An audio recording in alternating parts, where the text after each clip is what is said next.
Hello guys, welcome back to অনেক tips রূপ channel. তো গাইস, আজকের ভিডিওতে আমরা আলোচনা করব ফ্রিল্যান্সিং এর ভবিষ্যৎ কি। তো আমরা যে বিষয় নিয়ে আলোচনা করতে যাচ্ছি সেই বিষয়টি যদি আপনারা ভালোভাবে জানতে পারেন সেক্ষেত্রে কিন্তু আপনারা ঘরে বসেই ইনকাম করতে পারবেন।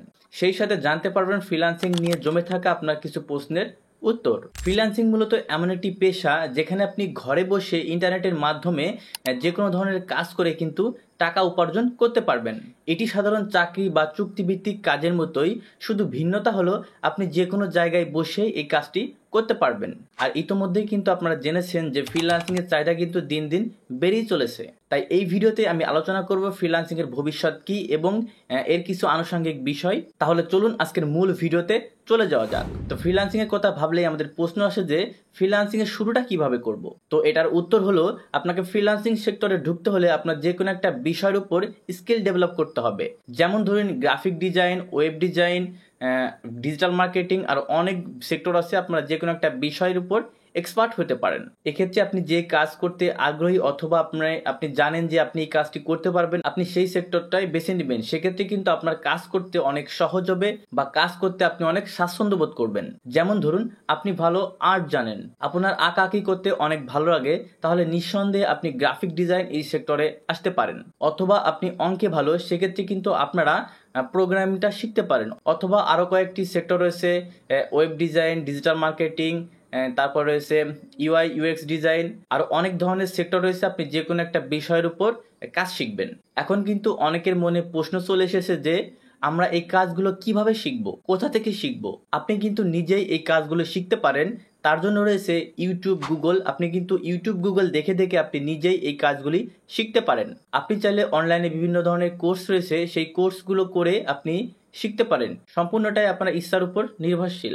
এখন আপনার মনে প্রশ্ন এসেছে যে কাজ শেখার পর আমি কাজ কোথায় পাবো। কাজ করার জন্য আপনাকে অবশ্যই ইন্টারন্যাশনাল যে মার্কেট প্লেস রয়েছে সেই ইন্টারন্যাশনাল মার্কেট প্লেসে আপনাকে অ্যাকাউন্ট তৈরি করতে হবে। এরকম অনেক মার্কেট প্লেস রয়েছে, যেমন আপওয়ার্ক, ফ্রিল্যান্সার.com, ফাইবার, পিপল পাওয়ার, আরও অনেক ধরনের ইন্টারন্যাশনাল মার্কেট প্লেস রয়েছে। যে মার্কেট প্লেসগুলিতে আপনি খুব ভালোভাবে কিন্তু ফ্রিল্যান্সিংটা শুরু করতে পারেন বা কাজ করতে পারেন। এই কয়েকটি মার্কেট প্লেসের মধ্যে ফাইবার, আপওয়ার্ক এবং ফ্রিল্যান্সার.com, এই তিনটি মার্কেট প্লেস কিন্তু খুবই জনপ্রিয়। এই সকল মার্কেট প্লেসে অ্যাকাউন্ট খোলার পর আপনার অ্যাকাউন্টটি খুব সুন্দরভাবে সাজাইতে হবে। দোকানে যেমন বিভিন্ন পণ্য সাজানো থাকে, তেমন আপনার কাজগুলো বিভিন্ন ধরনের মার্কেট প্লেসগুলিতে সাজিয়ে রাখতে হবে। এরপর শুধু প্রথম কাজের অপেক্ষা। আসলে প্রত্যেক কাজেই প্রথম ধাপটি খুবই কষ্টকর। এক্ষেত্রে ফ্রিল্যান্সিং এর বিষয় ব্যাপারটা ভিন্ন নয়। এক্ষেত্রে ফ্রিল্যান্সিং সেক্টরেও প্রথম কাজটি পেতে একটু কষ্টসাধ্য, তবে কারো রেফারেন্সের মাধ্যমে কাজ পাওয়া অনেকটাই সহজ এই মার্কেট প্লেসগুলিতে। এক্ষেত্রে আপনার এলাকার পরিচিত কোনো ফ্রিল্যান্সারের হেল্প নিতে পারেন। এক্ষেত্রে প্রশ্ন হচ্ছে ফ্রিল্যান্সিং এর ভবিষ্যৎ কেমন। এটার উত্তর হলো, ফ্রিল্যান্সিং এর ভবিষ্যৎ এক কথায় খুবই উজ্জ্বল এবং এটার সম্ভাবনা কিন্তু দিন দিন বেড়েই চলেছে। আমাদের দেশে আইসিটি মন্ত্রণালয়ের তথ্য অনুযায়ী বাংলাদেশে ফ্রিল্যান্সার রয়েছে 6,50,000-এরও বেশি। এখন চলুন দেখে আসি অন্যান্য দেশে ফ্রিল্যান্সিং এর সংখ্যা। যুক্তরাষ্ট্রে ফ্রিল্যান্সার রয়েছে 59 মিলিয়ন, ভারতে ফ্রিল্যান্সার রয়েছে 15 মিলিয়ন, কানাডায় ফ্রিল্যান্সার রয়েছে 2.7 মিলিয়ন এবং যুক্তরাজ্যে ফ্রিল্যান্সার রয়েছে 2.2 মিলিয়ন। আর এইগুলি দেখার পর আপনার কিন্তু একটু বুঝতে বাকি নেই যে ফ্রিল্যান্সিং এর ভবিষ্যৎ কিন্তু খুবই ভালো। অনেকেই বলতে পারেন, তাহলে মার্কেট প্লেসের অবস্থা দিন দিন খারাপ হচ্ছে কেন। এর উত্তরগুলো, ইন্টারন্যাশনাল মার্কেট প্লেসগুলিতে যখন কোনো ফ্রিল্যান্সার কাজ করতে যায় তখন কিন্তু অনেক বাধ্যবাধকতা বা অনেক টার্মস অ্যান্ড কন্ডিশন কিন্তু থাকে। তো এই সকল টার্মস অ্যান্ড কন্ডিশনের বাইরে এসে ফ্রিল্যান্সাররা কিন্তু স্বাধীনভাবে কাজ করতে চাচ্ছে। তারা সরাসরি বিভিন্ন বায়ার অথবা বিভিন্ন এজেন্সির সাথে কাজ করতে স্বাচ্ছন্দ্য বোধ করছে।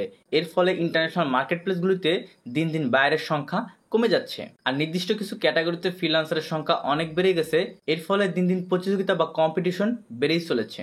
আমাদের দেশে যারা ফ্রিল্যান্সার আছে, আমরা যদি তাদের দিকে তাকাই, আমরা দেখতে পারি যে নির্দিষ্ট কিছু ক্যাটাগরিতে অনেক বেশি কাজ করছে, অথচ এইসব ক্যাটাগরির বাইরে কিন্তু অনেক বড় একটি জগৎ ফাঁকা পড়ে রয়েছে ফ্রিল্যান্সারদের জন্য। সেটির দিকেও আমাদের নজর দেওয়া উচিত। তো গাইস, এই ছিল আজকের ভিডিওতে। ভিডিও ভালো লাগলে অবশ্যই চ্যানেলটি সাবস্ক্রাইব করবেন। আপনি যদি ফেসবুক পেজ থেকে ভিডিওটি দেখে থাকেন, সেক্ষেত্রে ফেসবুক পেজটি ফলো করে রাখতে পারেন।